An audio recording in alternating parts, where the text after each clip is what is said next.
혹시 최근에 이런 경험 없으셨나요? 물건을 어디에 뒀는지 자꾸 잊어버린다. 말하려던 단어가 도통 떠오르지 않는다. 내가 방금 한 행동조차 기억이 잘 안 난다. 이런 일이 한두 번이 아니라 반복되고 있다면 단순한 노화 현상이라고 넘기지 마십시오. 치매는 절대 갑자기 오는 병이 아닙니다. 뇌는 분명한 경고 신호를 보내고 있습니다. 지금부터 그 7가지 신호 정확히 알려드리겠습니다. 놓치면 돌이킬 수 없습니다. 첫 번째, 자주 길을 잃는다. 익숙한 동네에서 방향 감각이 흐려지고 자주 같은 길에서 헤매게 되는 증상은 해마의 이상을 나타내는 대표적인 징후입니다. 특히 늘 다니던 시장이나 병원 가는 길이 헷갈리기 시작한다면 뇌 기능이 이미 흔들리고 있다는 증거입니다. 어디로 가야 하지? 라는 생각이 자꾸 드신다면 반드시 전문가의 상담을 받아보시기 바랍니다. 두 번째, 말이 자꾸 막힌다. 치매 초기에는 단어를 잊는 현상이 자주 발생합니다. 사물 이름이나 사람 이름이 도무지 생각나지 않거나 비슷한 단어로 자꾸 대체하게 되는 경우가 많습니다. 예를 들어 전화기라는 말을 잊고 그 손에 들고 말하는 거라고 표현하거나 간단한 문장을 반복하며 의사소통이 점점 느려지게 됩니다. 이건 단순 건망증이 아닙니다. 언어 중추의 기능 저하일 수 있으므로 반드시 관찰이 필요합니다. 세 번째, 시간 감각이 흐려진다. 시간에 대한 감각이 줄어드는 것도 대표적인 초기 신호입니다. 오늘이 몇 월 며칠인지, 지금이 오전인지 오후인지 헷갈리는 경우가 잦아진다면 뇌의 인지력 저하가 시작된 것입니다. 특히 약 복용 시간이나 약속 시간을 자주 놓치는 경우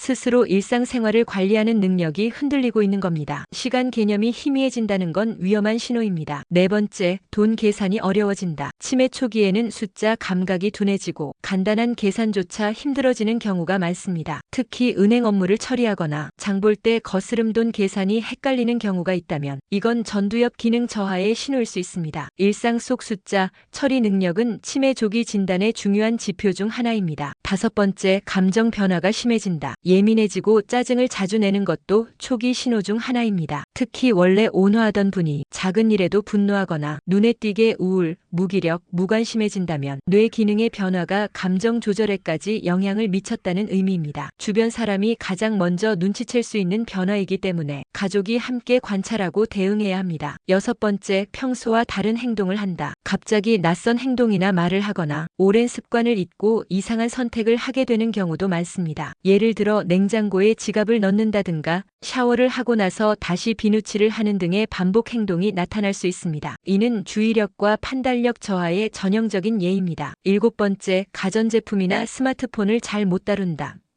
기계 사용에 어려움을 겪는 것은 나이와도 관련 있지만 늘 사용하던 기기까지 자꾸 실수하거나 작동 방법을 잊는다면 뇌의 작업 기억 기능이 저하되고 있다는 신호일 수 있습니다. 리모컨을 엉뚱한 방향으로 조작하거나 스마트폰에서 간단한 전화 걸기조차 어려워진다면 전문가의 검진이 꼭 필요합니다. 이러한 증상들이 한두 가지 겹친다고 해서 모두 치매는 아닙니다. 하지만 반복되고 점점 심해진다면 분명한 위험 신호입니다. 조기 발견이 치매 진행을 늦추는 유일한 길입니다. 건강한 노년을 위해 지금부터 나의 기억력과 뇌 건강을 관찰하고 필요한 경우 신경과 전문의 상담을 꼭 받아보시기 바랍니다. 치매는 예방할 수 있습니다. 알면 막을 수 있습니다. 오늘 영상이 도움이 되셨다면 구독과 좋아요 눌러주세요. 오늘도 건강하세요.